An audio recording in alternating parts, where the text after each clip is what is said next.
আলহামদুলিল্লাহ অবশ্যই it's a privilege for me because বাংলাদেশে ওয়ার্ল্ড কাপ খেলা একটা স্বপ্নের মতো। তো আমি লাস্ট আরো 2টা ওয়ার্ল্ড কাপ খেলেছি বা আমার একটা ভালো এক্সপিরিয়েন্স আছে ওয়ার্ল্ড কাপ খেলার। তো লাস্ট 2টা ওয়ার্ল্ড কাপে আমি আমার আশানুরূপ পারফর্ম করতে পারি না, চেষ্টা থাকবে এবার যাতে আমি কনসিস্টেন্ট পারফর্ম দিয়ে টিমকে হেল্প করতে পারি। তা অবশ্যই it's a great opportunity for me to show up in the world. I think একটা খুব ভালো সুযোগ আমার জন্য যে ওয়ার্ল্ড ক্রিকেটে বাংলাদেশে ভালো কিছু কন্ট্রিবিউট করা।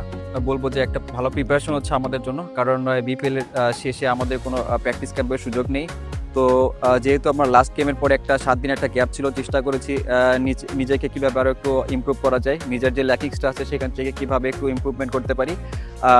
আর এখানে যেহেতু আমরা ম্যাচের ভিতরে বিভিন্ন রকম সিচুয়েশনে ফেস হইতেছি, তো আশা করি যে এই জিনিসটা আমাদের ওয়ার্ল্ড কাপের কাছে লাগবে। আর এটা দেখেন, এটা সবসময়ই নেওয়া হয়ে থাকে, কারণ টিমের ভিতরে অনেক সিনিয়র প্লেয়ার আছে যাদের সাথে ড্রেসিং রুম শেয়ার করা হয় এবং ইন দ্য মিডল তাদের সাথে ব্যাটিং করা হয়।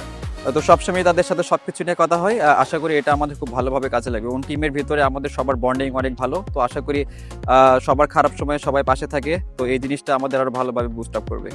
আসলে এরকম স্পেসিফিক কোনো টিম নাই, বিকজ এই টি-20 ফরম্যাটে কোনো ছোট দল কিংবা কোনো বড় দল বলতে কিছু নেই। যার পার্টিকুলার দিনে যে ভালো ক্রিকেট খেলবে সেই উইন হবে। তো আমাদের চেষ্টা থাকবে সব দলের সাথেই সেম পজিটিভ মনোভাব নিয়ে যাতে আমরা মাঠে নামতে পারি। প্রেশার তো সবসময়ই থাকে, তো চেষ্টা করি যতটা মাথাটা কুল রেখে ডিসিশন মেকিং করা যায়। আসলে মাথা যখন ঠান্ডা থাকবে এবং তাহলে দেখবেন যে ডিসিশন নিতে অনেক ইজি হয়, তো যেটা আমাদের খুব দরকার আসলে।